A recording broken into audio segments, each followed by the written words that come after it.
मंगलमूर्ति सतगुरु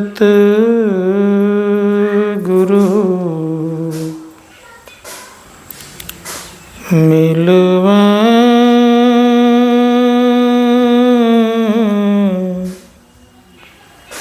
सर्वाधार।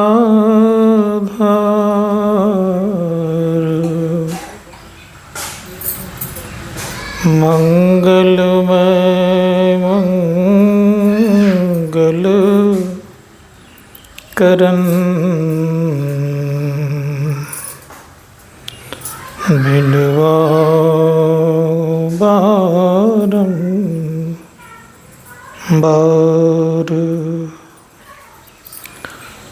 धन्य धन्य सतगुरु सुखदा महिमा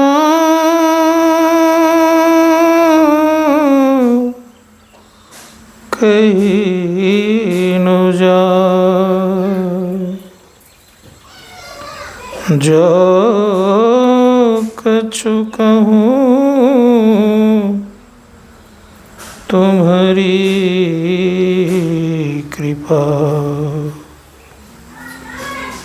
मोते कछु न वसाए।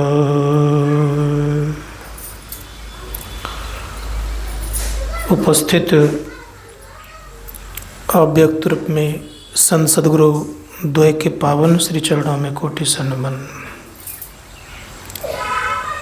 व्यक्त रूप में स्वामी बलानंद जी महाराज, सम्मान्य समस्त धर्म प्रेमी सज्जनों, माताओं, बहनों,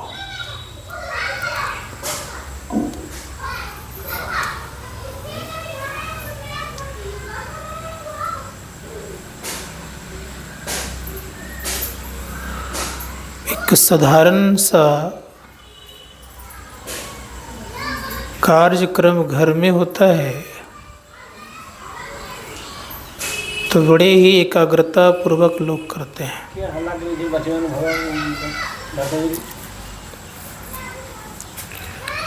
तीनों लोकों का सर्वश्रेष्ठ कार्य सत्संग, और इसमें बिना मनोयोग और एकाग्रता हुए बिना तरक्की के शिखर पर नहीं पहुंच सकते। इसीलिए एकाग्रता चाहिए। सत्यनारायण भगवान का व्रत करते हैं तो जब तक पंडित जी पूजा कराते रहे तब तक जजमान उठता नहीं है, बैठा रहता है। उसमें भी क्या, भूखे और प्यासे। यद्यपि उस पूजा से ये हजारों नहीं लाखों गुना सर्वश्रेष्ठ है, इसमें उठ बैठ करते हैं तो क्या दशा होगी सोच सकते हैं। इसलिए विचार करना होगा, समझना होगा कि कितना बड़ा ये कर्म अच्छा है। धर्मशास्त्रकार कहते वहाँ पर पंच देवताओं को मंत्र के द्वारा बुलाते हैं और पुनः भेज देते हैं। यद्यपि हम लोगों को पता नहीं है कि यहाँ बिना बुलाए समस्त देवतागण के साथ साथ पारब्रह्म परमात्मा का निज अंग से संग करते हैं और उनके साथ संग करने के लिए बैठे हुए हैं तो 50 बार उठ बैठ करते हैं तो बताइए कितना लाभ होगा। सत्संग को समझिए, बहुत दिन से करते आ रहे हैं। यह नसीब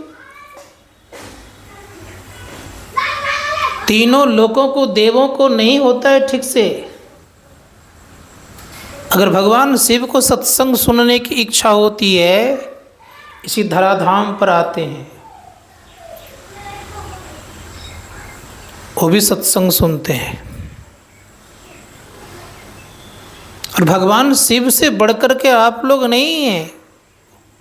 वो जब सत्संग सुनने बैठते हैं तो किसी का नहीं सुनते हैं, केवल सत्संग सुनते हैं। और आप लोग सत्संग सुनने बैठते हैं तो 50 बार फोन ही आता रहता है आप लोगों का, उठ बैठ करते रहते हैं।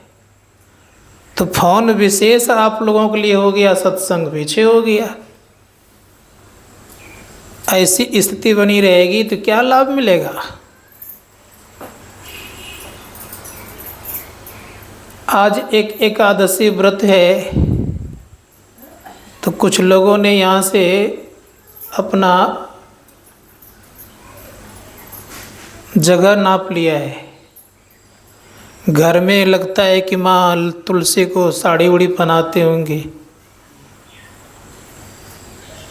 सिंदूर का टीका लगाते होंगे, कुछ पकवान इत्यादि चढ़ाते होंगे और इसी को सर्वश्रेष्ठ पूजा मानते होंगे। आज क्या बोलते हैं कि आज क्या है, देव उठान है। इतना दिन से देवतागण सब के सब सोए हुए थे, आज के दिन उठेंगे। जो उठे हुए उनको क्या उठाएंगे। उठना तो है हम लोगों को कि हम लोग सोए हुए हैं, मोह के रात्रि में सोए हुए, इसलिए बार बार उठते और बैठते रहते हैं। धर्मशास्त्रकार कहते जो मोह के रात्रि में नहीं सोता है वो बार बार उठता और बैठता नहीं है। इसलिए धर्मशास्त्रकार ने कहा कि सबसे श्रेष्ठ कार्य है ये सत्संग। सत्संग करने के लिए भगवान शिव कैलाश को छोड़ करके नंदी बाबा पे बैठ करके कुंभज ऋषि के आश्रम जाया करते थे। और विषम परिस्थिति जब आई, किसी देव ने रक्षा नहीं की, उस विषम परिस्थिति में माँ सती का अधजला शरीर लेकर के जब पागलों की नाई घूम रहे थे, मन खिन्न और भिन्न हो गया था। खिन्नता के कारण प्रकृति में विकृति आ गई थी, जिसका परिणाम ये हुआ कि भगवान विष्णु ने सुदर्शन चक्र को भेज करके माँ सती का अधजला शरीर को अंग भंग करने लग गए। और जब अंग भंग करने लग गए तो करते करते जब उनके हाथ में कुछ नहीं बचा, 52 टुकड़ों में बट गया, जो कि 52 सिद्धपीठ के नाम से प्रसिद्ध हुआ। और तब भी जब सती के प्रति मोह का भंग नहीं हुआ, घूमते रहे, मन नहीं लगता था। हंस का शरीर धारण करके काग घुसुंड जी के सत्संग में जाने लगे, तब उनका मन लगा, तब संसार का फिर पुनः संचालित करने लगा। ऐसे महापुरुषों को सत्संग के द्वारा मोह का भंग हुआ। हम आपका सत्संग छोड़ करके तुलसी की पूजा करने से और उसको साड़ी पहनाने से मोह का भंग होगा? संत महात्मा गण कहते नहीं हो सकता। इसलिए याद रखिएगा, भंग तभी होगा जब सत्संग करेंगे तब। ये प्रथा कब से चालू हुई भाई, पता है? जालंधर की पत्नी का नाम था वृंदा। बड़े शक्तिशाली थे जालंधर। और इतने शक्तिशाली होते हुए भी कोई देवता हरा नहीं पाते थे। सभी देवतागण वश हो गए थे। कोई भी लड़ने जाते थे तो सती होने के नाते सब के सब परास्त हो जाते थे। परिणाम ये हुआ, भगवान विष्णु ने कहा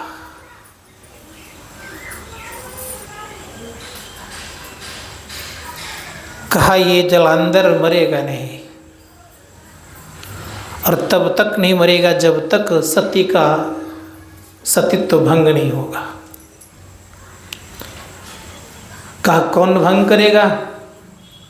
भगवान शिव को कहा कि आप युद्ध के लिए तैयार हो जाइए और मैं देखता हूँ। एक बार युद्ध में हार गए भगवान शिव, कहा दोबारा जाइए। दोबारा ललकारा गया और जब गया तो उधर से कुछ देर के बाद भगवान विष्णु मुँह लटकाए हुए जयकारा उधर से करते हुए मन में प्रेम की भाव को लेते हुए पहुंच गए।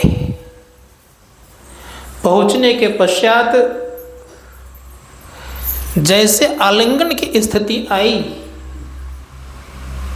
जलंधर का सर कटा और सामने आ गया। वृंदा पूछती है कि तुम कौन हो,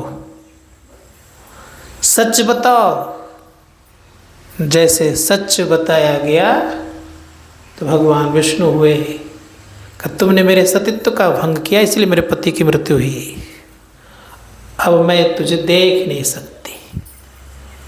उस सिर को लेकर के उन्होंने सतीत्व को स्वीकार किया। चिता रचाई गई, उसमें जल गई और जलने के बाद उससे तुलसी का उत्पन्न हुआ और कहा गया सभी देवताओं को तुलसी चढ़ता है लेकिन शिव को नहीं चढ़ता है, क्योंकि शिव ने गला काटा था। किसका? जलंधर का। भगवान विष्णु को भी चढ़ाते हैं तुलसी, याद रखिएगा। और उनको जब तुलसी मंजरी दी जाती है तो और प्रसन्न होते, खुश होते हैं, क्योंकि प्रेम का प्रतीक है। तब से पूजा की प्रथा हो गई, और पूजा की प्रथा हो गई तो तुलसी का वृक्ष जहाँ रहता है, कहते वहाँ विष्णु विराजते और लक्ष्मी विराजती है। लेकिन याद रखना होगा हम लोगों को यह कि जब सत्संग करते हैं तो सभी कोई विराजते हैं। क्या करना चाहिए? धर्मशास्त्रकार कहते, इसलिए सत्संग मनोयोग योग पूर्वक करिए। सत्संग परमात्मा का निज अंग है, याद रखिएगा। इस संसार में सबसे श्रेष्ठ कार्य है ये। भगवान का मंदिर बहुत हो सकता है, लेकिन भगवान का अंग एक ही होता है, अनेक नहीं। इसीलिए सत्संग परमात्मा का निज अंग है। इस धराधाम पर गोस्वामी तुलसीदास जी महाराज हुए। इस कलयुग में गोस्वामी जी महाराज ने भगवान राम का दर्शन किया। दर्शन करने के पश्चात भगवान राम ने कहा कि तुलसीदास, आज मैं तुम पर बहुत प्रसन्न हूँ, मांगो कुछ। गोस्वामी जी महाराज कहते हैं कि अगर मुझ पर आप प्रसन्न हैं तो मुझे एक वरदान दीजिए। कहा बोलो। कहा प्रभु मुझे सत्संग का वरदान दीजिए। तुलसीदास जी महाराज को भगवान श्री राम कहते हैं कि सत्संग का वरदान मांग करके क्या करोगे? क्या सत्संग का वरदान लेकर के तुम्हारा घर बनेगा? आप लोग घर चाहिए कि नहीं चाहिए? भगवान राम कहते हैं क्या सत्संग का वरदान लेकर के क्या तुम्हें भोजन मिल जाएगा? भोजन पात्र खरीदा जाएगा? इन सारी बातों की जब बात करते करते भगवान राम चुप हो गए तो गोस्वामी जी महाराज कहते हैं कि प्रभु मैं आपकी बातों का समर्थन करता हूँ कि सत्संग के द्वारा भोजन पात्र नहीं खरीद पाएंगे, सत्संग के वरदान के द्वारा मकान नहीं बनेगा, भोजन नहीं मिलेगा, जलपात्र नहीं खरीदा जाएगा, लेकिन हमें पूरा पूरा भरोसा और विश्वास है प्रभु, जब कभी आप मिलते हैं तो सत्संग करने वालों को मिलते हैं, बाकियों को मिलते नहीं है। इसलिए सत्संग करने वाले को भगवान का दर्शन होता है, इधर उधर घूमने वाले को भगवान का दर्शन नहीं होता। इसलिए सत्संग कीजिए। पूछा गया कि सत्संग से और क्या लाभ होता है? गोस्वामी जी महाराज कहते हैं कि सत्संग परमात्मा का अर्थात आपका अंग है प्रभु। इस अंग का अगर रंग लग जाए तो भवभंग हो जाएगा। जिनका भवभंग हो जाएगा उनका आवागमन मिट जाएगा, और जिनका आवागमन मिट जाएगा तो सबसे बड़ा दुख समाप्त हो जाएगा। इसलिए गोस्वामी जी महाराज कहते हैं, देहि सत्संग निज अंग सिरंग, भवभंग कारण शरण सोकहारी। हे प्रभु सत्संग का वरदान दीजिए। हम लोग क्या मांगते हैं? विचार करिए। जिन भगवान शिव को लोग बहुत जल चढ़ाते चढ़ाते लगता उनको सर्दी लगती न लगती पता नहीं, इतने जल चढ़ाते हैं, लाखों करोड़ों लोग प्रत्येक साल चढ़ाते हैं। हम लोग अगर उस तरह कोई जल चढ़ाया जाए तो पूरा शरीर सर्दीमय हो जाएगा, नहीं थर थर कांपने लग जाएंगे। उनको इतने जल चढ़ाने के बावजूद भी सर्दी नहीं लगती। कारण क्या है? कारण जानना चाहिए। कि कल से पानी, परसों से पानी पड़ रहा है, सब परेशान है, और उनके ऊपर पानी ही केवल डाला जाता है तब भी वो परेशान नहीं होते। वजह क्या है? वजह यह है कि जब समुद्र का मंथन हो रहा था, समुद्र का मंथन, उस मंथन में 14 रत्नों में से एक रत्न निकला था विष, जिसको हम लोग जहर कहते हैं। जहर का भाप से, गर्मी से संपूर्ण संसार जलने लग गया। जब जलने लग गया तो इसका कौन करेगा पान? तो भगवान शिव ने जैसे पान किया तो कंठ में रखा, ना भीतर गया ना ऊपर गया। परिणाम यह, उसके गर्मी के कारण संपूर्ण शरीर में इतनी गर्मी आई, उसी गर्मी के कारण भगवान शिव के ऊपर जल चढ़ाना शुरू किया। जल चढ़ाते चढ़ाते चढ़ाते उनको जब ठंडा किया गया तब फिर वो संसार का कार्य करने लग गए, नहीं तो वो भी परेशान थे। इसी कारण से उनको ठंडी नहीं लगती। किस कारण से? वो हलाहल विष पीने के कारण से। संत महात्मा गण कहते इसीलिए वो कौन सा नगरी को चुने हैं? हिमालय, जहाँ लोग ठहर नहीं सकते ठंडे में, गर्मी में। कारण कि जहर इतना गर्मी देता था, उस गर्मी को बर्दाश्त करना मुश्किल था। प्रत्येक सावन में इसी कारण से लोग जल चढ़ाते हैं। संत महात्मा गण कहते हैं कि उनका भी काम बनता है। कब? संतों ने कहा काम तब बनता है जब वो सत्संग सुनते हैं तब। एक बार भगवान श्री राम संसार में बहुतों का राज्याभिषेक होता है, भगवान श्री राम का राज्याभिषेक हो रहा था। अयोध्या गए हुए थे। अयोध्या में एक कोने में बैठे हुए थे चुपचाप। भगवान श्री राम सबको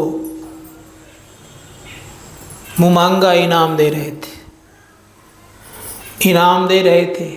देते देते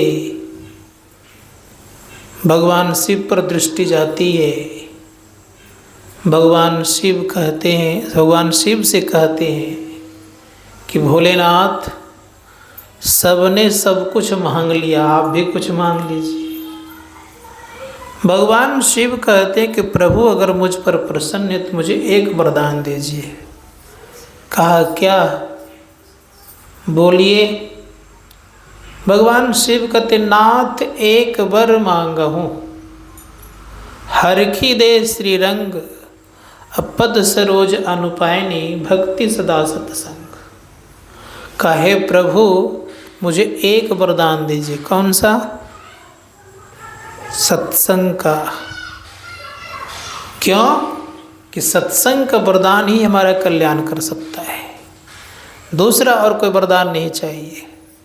भगवान शिव अगर यहाँ प्रकट हो जाए तब क्या मांगेगा हम लोग? संत कबीर साहब कहते हैं क्या मांगते हैं आजकल के लोग? संत कबीर साहब ने कहा है कोई आवे तो बेटा मांगे। बेटा मांगते हैं कोई। संत महात्मागण कहते हैं इतना ही नहीं मांग के छोड़ते हैं, कोई आवे तो बेटा मांगे, भेंट रुपया दीजिए जी। कोई करावे ब्याह सगाई, सुनत गुसाई रीजिए जी। यही सब मांगते हैं संत महात्मागण की। इन सब मांग को मांगते मांगते थक जाएंगे, तब भी आपका मांग खत्म होने वाला नहीं है। मांगिए तो भगवान शिव की तरह मांगिए। नाथ एक वर मांगऊँ, हर्षित दे श्री रंग, पद सरोज अनुपायनी, भक्ति सदा सत्संग। भक्ति और सत्संग का वरदान मांगिए। भक्ति और सत्संग का जो वरदान मांगता है तो उनको क्या क्या मिलता है? एक राजा था, वह राजा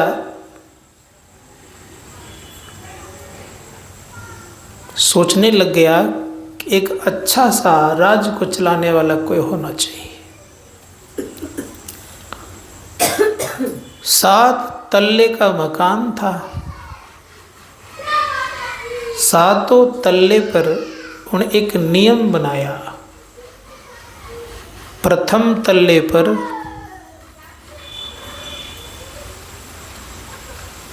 जो खुदरा पैसा होता है, क्या बोलते हैं आप लोग,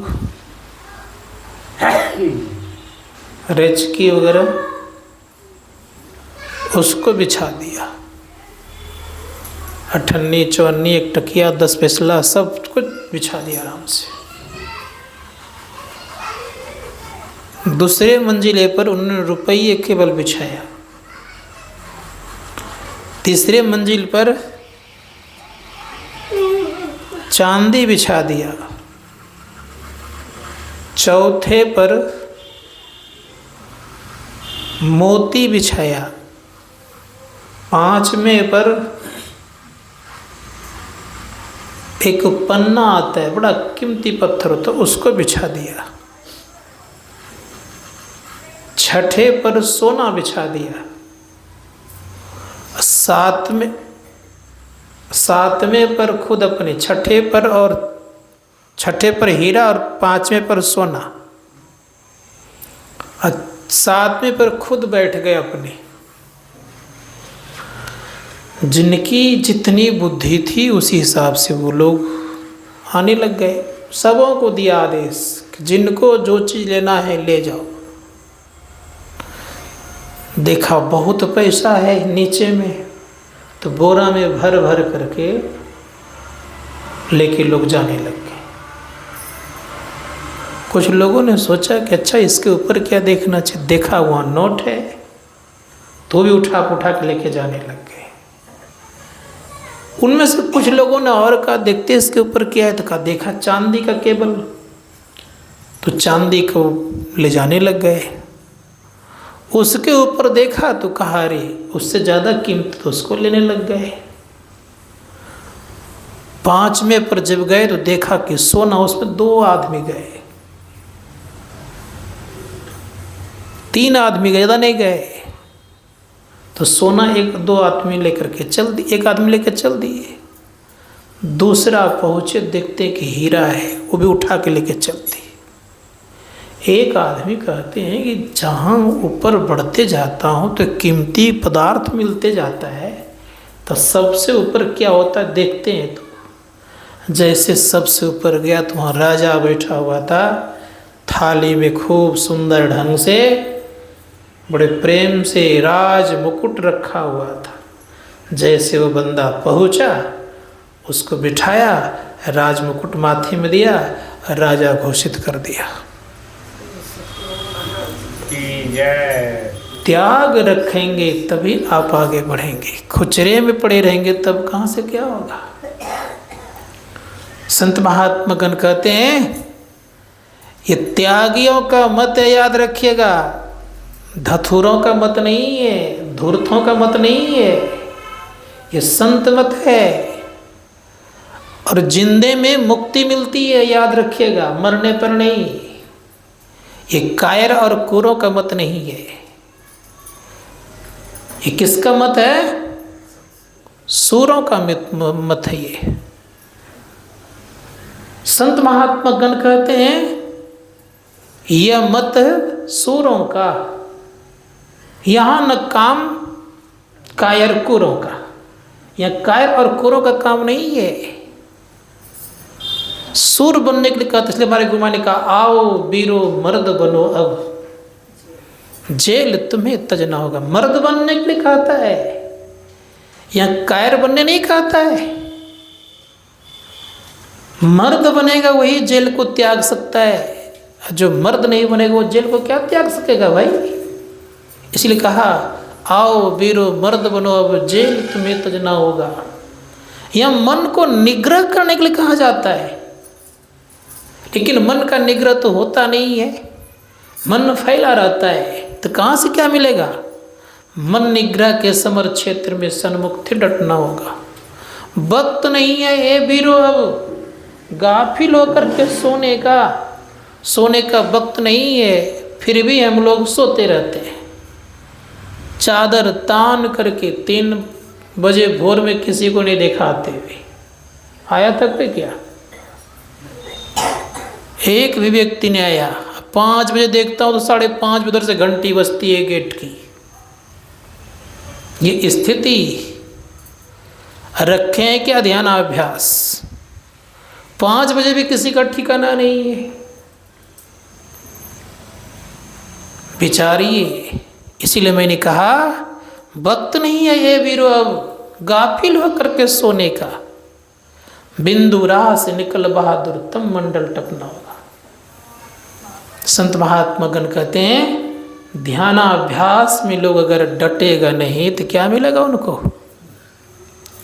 हनुमान जी की बात सुन रहे थे आप, भक्ति रूपी सीता की खोजने के लिए निकल पड़े। नाना प्रकार के दानवी प्रवृत्ति वालों के साथ युद्ध किया हनुमान जी ने। उन सबों को पार करते हुए तब भक्ति के पास पहुँचे। संत महात्मा गण ने कहा क्या मिला पहले, जिन्होंने रोका भगवान राम के भक्त हैं, हनुमान जी हैं। और हनुमान जी को क्या मिला, सर्वप्रथम जैसे लंका पार किए तो लंका मतलब क्या, ये मोह जाल रूपी जो लंका है उसके द्वार पर महान राक्षसी एक पहरेदार है। ये काम करने देते नहीं, करने के लिए चलते हैं तो कोई इनको बाधा आ ही जाती है। उसको क्या किया उन्होंने, एक मुष्टिका कस के दिया लंकेशनी को। तो जब आप उसको दबा के रखेंगे तब भक्ति करने आपको देंगे, उसको जब उभार के रखेंगे तब भक्ति करने देंगे नहीं, वो तब भक्ति की खोज करने देंगे नहीं। एक मुष्टिका दिया, दब गई, खून बमन करने लग गई। परिणाम क्या हुआ, जब आपसे वो दब जाएंगे तब आपके आगे हाथ जोड़ेंगे, और जब तक दबेंगे नहीं तब तक आपको आंख दिखाएंगे। संसार की वृत्ति ऐसी ही है, इसीलिए हनुमान ने उसको दबा दिया। अब हाथ जोड़ कहती है कि तात स्वर्ग अपवर्ग सुख धरिए तुला एक अंग, तुलन ताये सकल मिली जौ सुख लव सत्संग। सातों स्वर्ग के सुख को एक पलड़े पर और पल भर सत्संग का सुख एक पलड़े पर रख दिया। जब रखा तो सत्संग का पलड़ा भारी हो गया और सातों स्वर्ग अपवर्ग का सुख का पलड़ा क्या हुआ, हल्का हो गया। संत महात्मा इतना बड़ा बहुमूल्य कार्य करने हेतु उपस्थित हुए हैं, इसमें अगर मन स्थिर नहीं हो पाया तब क्या करिएगा। कहाँ गए वो, लंका में प्रवेश किए तो खोजने लग गए। तो खोजने में सहायता संसार के लोग नहीं करेंगे। मोह से ग्रसित लोग कभी भक्ति की खोज करने के लिए आपको सहायता नहीं करेंगे। जब कभी आपको भक्ति की खोज के लिए कोई सहायता करेंगे तो संत ही करेंगे, भगवंत ही, भक्त ही करेंगे, दूसरा कोई नहीं कर सकते। हनुमान जी को भक्ति की खोज करने के लिए विभीषण की सहायता मिली। सहायता जब विभीषण की मिली तो विभीषण ने कहा कि अशोक वाटिका में रखा गया है, वहाँ पहुँच गए। और जब वहाँ पहुँच गए, जैसे भक्ति रूपी सीता का दर्शन हुआ, दर्शन होते ही मन प्रसन्न हो गया। हनुमान जी जिस खोज कर निकले थे उनको वो चीज़ प्राप्त हो गया। और जैसे प्राप्त होता अब कहते कि माँ अब मुझे भूख लगी है, कुछ खिलाओ। तो माँ आदेश करती है कि पड़ा हुआ जाकर के फल फूल खाओ। नाना प्रकार का फल फूल पड़ा हुआ था। भक्ति की खोज करने जब चलिएगा तो भूखे नहीं रहिएगा, और भक्ति की खोज नहीं करिएगा, संसार की खोज करिएगा तो बुढ़ापे में हो सकता है एक गिलास पानी के लिए भी तरसिएगा। ऐसी स्थिति भी हो सकती है। 50 बार चिल्लाएंगे कि मुझे पानी दीजिए, तब हो सकता है कोई ऐसा दयालु पुत्र होगा, पुत्री होगी, बहू होंगे कि पानी लेकर के आएंगे। नहीं तो कहेंगे का एक लो बुढ़िया बक बक करती बैठ नहीं सकती, ऐसा भी कर सकते हैं। हनुमान जी भक्ति की खोज कर लिए तो भक्ति माँ कहती है सीता कि बेटा अशोक वाटिका में फल फूल है, जाके खा लो। और खाए भी, बड़े आनंद भी लिए। लेकिन दानवी प्रवृत्ति वाले राक्षस लोग उसको पकड़ने के लिए आ गए। तो भक्ति में शक्ति कितनी, भक्ति का दर्शन करके गए हुए हैं तो सारे राक्षसों को मार दिए। और जब मार दिए तो परिणाम ये हुआ, उसमें से एक आया मेघनाद, उसने ब्रह्मास्त्र छोड़ा। ब्रह्मास्त्र को भी तोड़ने की ताकत हनुमान जी में थी, लेकिन उनका आदर करके वो स्वयं बंध गए और गए कहाँ, लंका देखने के लिए। संत महात्मागण कहते हैं लंका में कौन निशाचर लोग रहते थे, और सारे सभासद में बैठे हुए निशाचर ही थे लगभग। निशाचर को देख रहे हैं, बड़े गौर से देख रहे हैं। और गौर से देखने के पश्चात परिणाम क्या होता जानना चाहिए। आज हनुमान जी से पूछते हैं कि तुमने अशोक वाटिका को क्यों उजाड़ा और अक्षय कुमार को तुमने क्यों मारा। तो हनुमान जी ने कहा जो मुझे मारा ताही मैं मारा, जिसने मुझे मारा उसको मैंने मार दिया, मैं बिना तो अपराध कुछ किया नहीं। खा दुष्ट, तुम्हारा इतना दुसाहस। खब मैं तो केवल लंका को देखने आया हूँ, ये ब्रह्मास्त्र में कभी भी तोड़ सकता हूँ, तोड़ देता। कहा क्या किया जाए। किसी ने कहा किसको मार दिया जाए।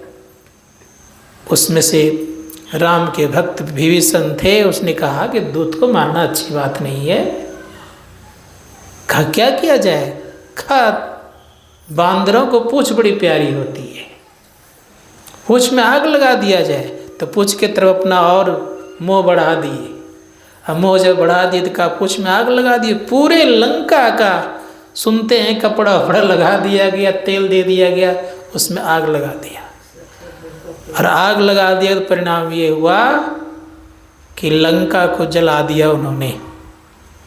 जब जला दिया लंका को, लेकिन एक घर नहीं जला। किनका? विभीषण का। क्यों नहीं जला? भक्त का घर नहीं जलता है, अभक्त का घर जरूर जल जाता है। धर्मशास्त्रकार कहते हैं कि भक्त के हृदय में अग्नि धधकती नहीं है, लेकिन अभक्त के हृदय में अग्नि धधकती रहती है।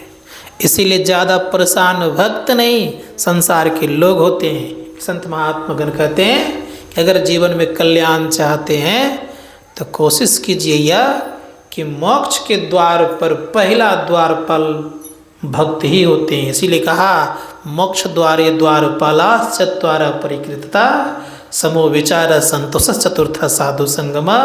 मोक्ष के द्वार पर 4 द्वारपाल है, सम विचार संतोष और साधु संग।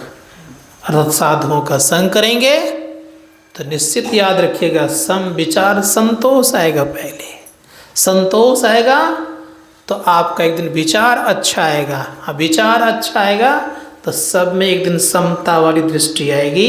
सबों को एक दृष्टि से देखेंगे। कब?